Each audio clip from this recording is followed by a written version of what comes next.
May isang hari na minamahal ng lahat. Lahat ng mga batas na kanyang ginagawa ay sinusunod ng kanyang nasasakupan. Siya ay si Haring Fernando. Ang kanyang asawa ay si Reyna Valeriana. Ang kanilang pagmamahalan ay nagbunga ng 3 anak. Ang pinakamatanda ay si Don Pedro. Ang nasa gitna ay si Don Diego. At si Don Juan ay ang bunso. Sa 3 anak, sila ay may magkaibang saloobin. Si Don Pedro ay masunurin sa kanyang ama na si Haring Fernando. Tawagin mo yung mga kapatid na si Don Diego at Don Juan. Opo, tatawagin ko sila. Ang gitnang anak naman na si Don Diego ang pinakatahimik at malahang kumilos sa kanilang 3. Okay ka lang ba? Okay lang po ako. Samantalang ang bunso na si Don Juan ay may mabuting kalooban at napakasunurin kaya siya ang pinakamahal ng hari at reyna. Isang gabi, nananaginip ang hari na pinatay si Don Juan ng 2 tampalasa na hindi na ipakilala sa kanya ng panaginip. Anak ko, hindi. Mga lingkod ng hari! Ang Haring Fernando! Nang nagising ang hari, nagkaroon siya ng malubhang sakit dahil sa sobrang lungkot na kanyang nadama.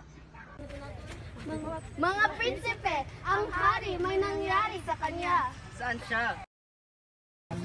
Amang Fernando, okay ka lang ba? Anong nangyari sa iyo, Ama? Di umano, walang gamot na kayang paggalingin ang pambihira niyang karamdaman.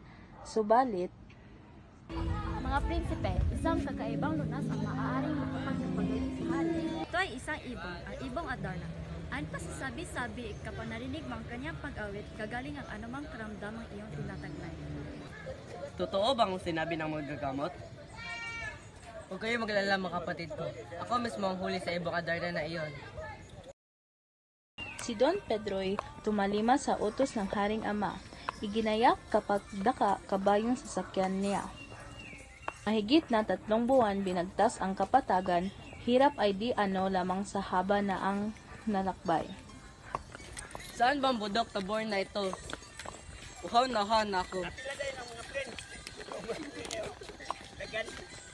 Ubus na yung tubig ko. Sa masamang kapalaran, ang kabayo ni Don Pedro ay namatay. O ano'y patay na kabayo ko. Pero sa mabuting palad, naabot ko rin ang bundok tabor. Nung lalakad si Don Pedro sa bundok Tabor para magpahinga, ay may isang matanda na humingi ng tulong kay Don Pedro.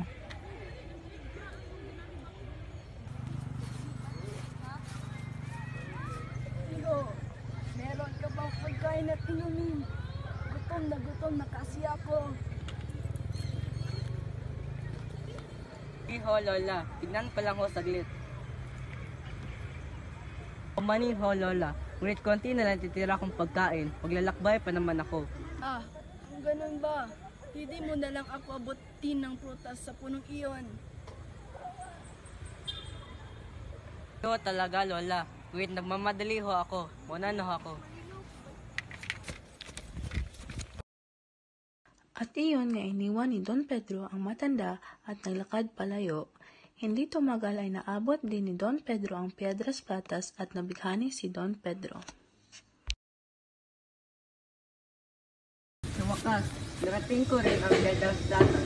Namangha si Don Pedro sa napagmasdang puno kahoy at napaghinga nang ang pagod ay mapawis. Wow, ang ganda talaga ng punong Piedras Platas. Ngunit wala pang ibong Adarna. Magpahinga muna ako saglit. Hindi nagtagal ay lumapag ang ibon sa sanga ng Piedras Platas at sinimulan nitong kumanta. Nagising si Don Pedro at nabighani sa boses ng ibon. Hindi nagtagal ay nakatulog ang prinsipe.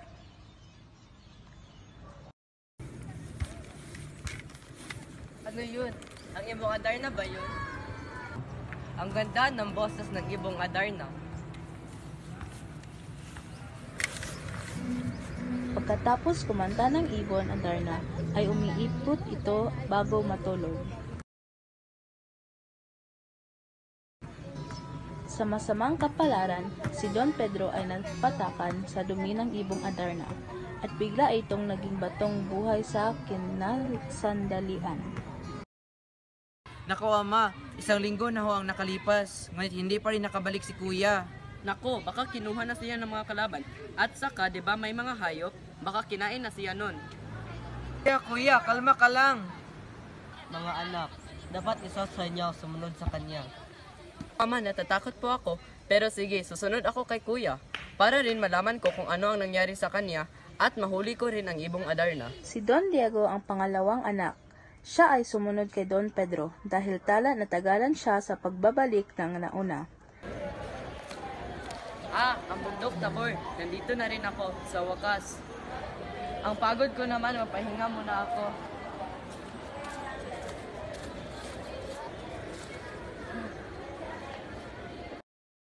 Nakatulog si Don Diego ay merong isang ermitanyo na nakagising sa kanya. Nakarating siya sa tirahan ng ibong Adarna, ngunit hindi niya natagpuan ang Sino ka? mahiwagang ibon. Huwag kang lalapit! Huwag kang lalapit! Iyo, maaari mo ba akong bigyan ng pagkain at inumin? Iyo, hingi lang naman ako ng pagkain. Nako Lola, tinakot mo pa ako. Hihingi ka lang pala. Saglit lang po. Saan na ba tong Pier dos Platas na iyon? Uy, ang Pier dos Platas. Ang ganda pala ng lugar na ito. Nakarating na rin ako. Ngunit, nasaan na bang ibon na ito? Magpapahinga muna ako. Ang pagod pa naman. Nang nagpapahinga, si Don Diego ay nakarating ang ibong Adarna at lumipad dito sa sanga niya. Ang ibong Adarna, nandito ka lang pala. Puhuliin na kita ngayon. Go.